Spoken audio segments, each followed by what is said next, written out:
120 शब्द प्रति minute speed से डिक्टेशन स्टार्ट होगा कुछ ही सेकंड बाद।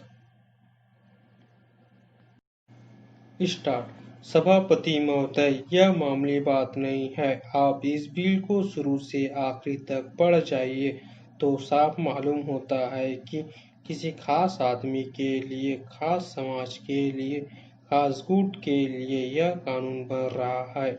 इसमें कहा गया है कि जहाज उद्योग को भी कर्जा दिया जाए। पहले नहीं दिया जाता था। इसके साथ साथ अभी सभी लोगों ने कहा है कि यह कानून इस अभिप्राय से बना था कि इस देश के व्यवसाय की उन्नति हो।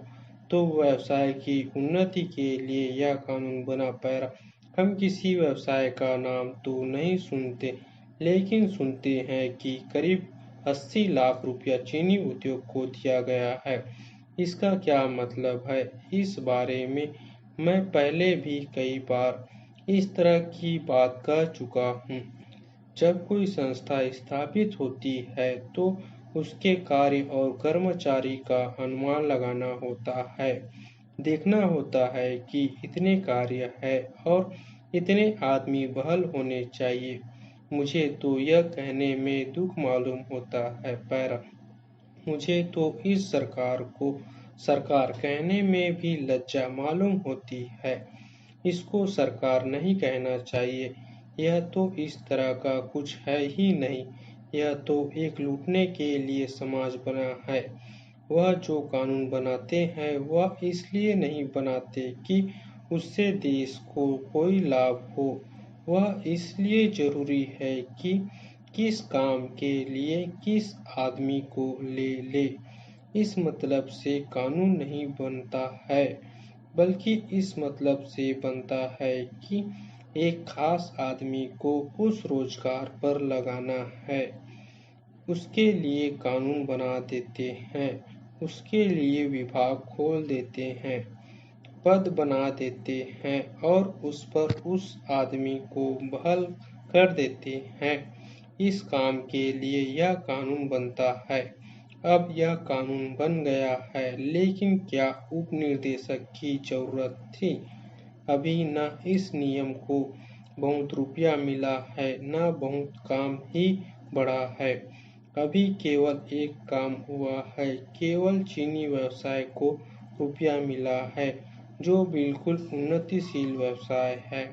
उसमें उन्नति के लिए रुपए की जरूरत नहीं थी। ऐसे ऐसे व्यवसाय की मदद होनी चाहिए थी जो कि पिछड़ी हालत में है। इन शब्दों के साथ अब मैं अपना भाषण समाप्त करता हूँ। मैं उम्मीद करता हूँ कि सरकार मेरी बातों पर कुछ विचार करेगी। पैरा।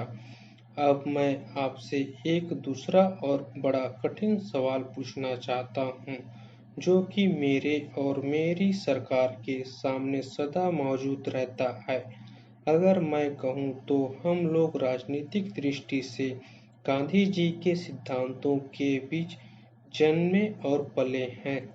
यद्यपि हमने गांधी जी के विचारों को न तो अहिंसा के विषय में न अर्थशास्त्र के विषय में पूरी तरह ग्रहण किया, फिर भी हमने उनमें से बहुतों को ग्रहण किया जो हमारे देश के लिए उपयुक्त थे और हो सकता है संसार के लिए भी कुछ हद तक उपयुक्त हो। अब आप जरा ऐसे लोगों की कल्पना कीजिए जो सदा शांतिपूर्ण तरीकों को ग्रहण किए हुए अपनी स्वतंत्रता की लड़ाई लड़ते रहे हो।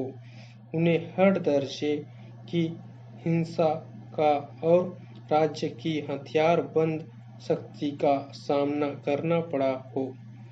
ऐसा करने में हमें कोई प्रसन्नता नहीं हुई और इससे हमारे मन में बड़ी समस्याएं और संघर्ष उत्पन्न हुए हैं। हम लोग एक सरकार की हैसियत से और शांति और व्यवस्था के लिए जिम्मेदार थे, और यदि हम शांति और व्यवस्था कायम नहीं रख सकते थे तो सारे देश के छिन्न भिन्न होने का भय था।